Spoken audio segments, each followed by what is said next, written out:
Vectorisation d'une photographie. Nous avons ici une image photographique qui est filmée par un photographe et certainement déjà retouchée. Elle est super bien, très bien faite. Et on a vu avec une image bitmap comment vectoriser. Nous allons aussi vectoriser cette image en venant sur le menu fenêtre. On va chercher le panneau vectorisation de l'image. On sélectionne notre image.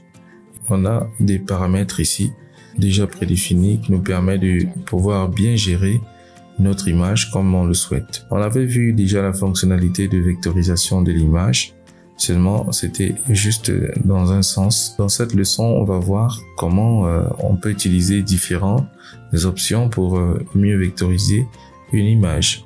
Alors on va démarrer par celle-ci qui est les couleurs automatiques. Voilà, on va cliquer dessus et là on a la vectorisation risque d'être lente sur cette grande image. Voulez-vous continuer? Alors, remarque, pour diminuer la taille de l'image, pixelisez-la à une résolution inférieure en utilisant la commande objet pixelisation. On va dire OK.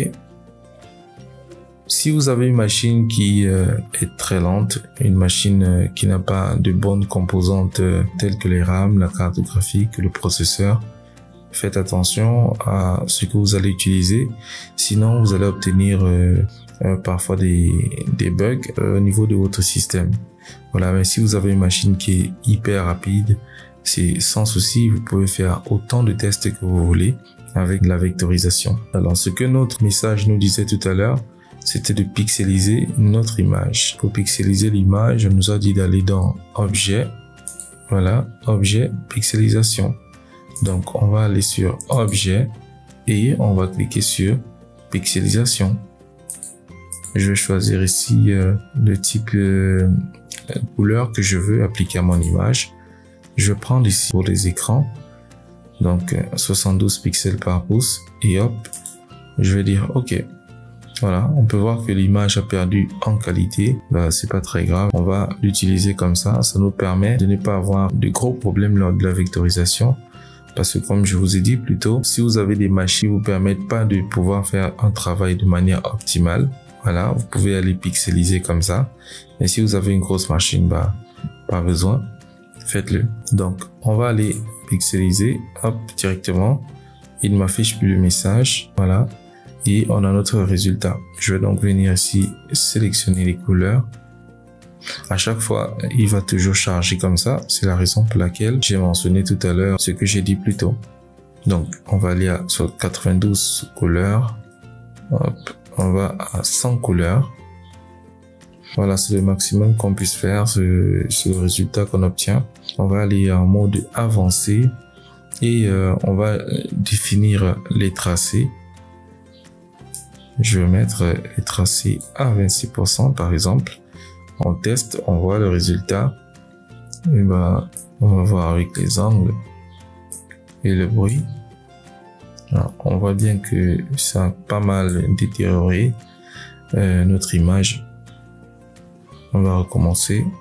Voilà, là, on a récupéré. Donc, je vais aussi réduire l'angle. C'est pas mal. On va augmenter les tracés. Et voilà, en augmentant les tracés, on revient avec quelque chose qui est un peu plus intéressant. Voilà, ça nous donne un peu plus de lignes, plus de traits. Mais je préfère réduire. Voilà, je préfère avoir moins de lignes et ça me donne quelque chose qui tend beaucoup plus vers les dessins. Voilà, je vais réduire comme ça, ce serait beaucoup mieux.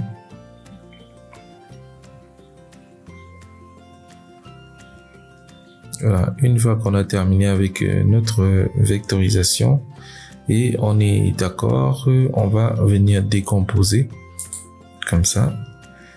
Et moi, ce que je ferai, c'est de faire un double-clic, entrer dans le symbole et je vais sélectionner cette zone, le fond, je vais la supprimer. Et voilà, je me retrouve avec mon personnage uniquement que je vais sélectionner comme ça. Hop. Voilà, je peux le déplacer comme je veux. Je vais alors le couper. Je reviens et je le colle.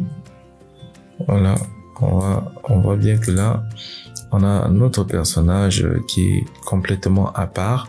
Et je vais donc grouper tout ça. Voilà, je pourrais le déplacer à lui seul. J'ai ici mon terrain. Je peux l'agrandir si je veux, comme ça. Je vais donc le positionner aussi différemment. Voilà, selon ce que je souhaite. Je pourrais alors ajouter, par exemple, un fond.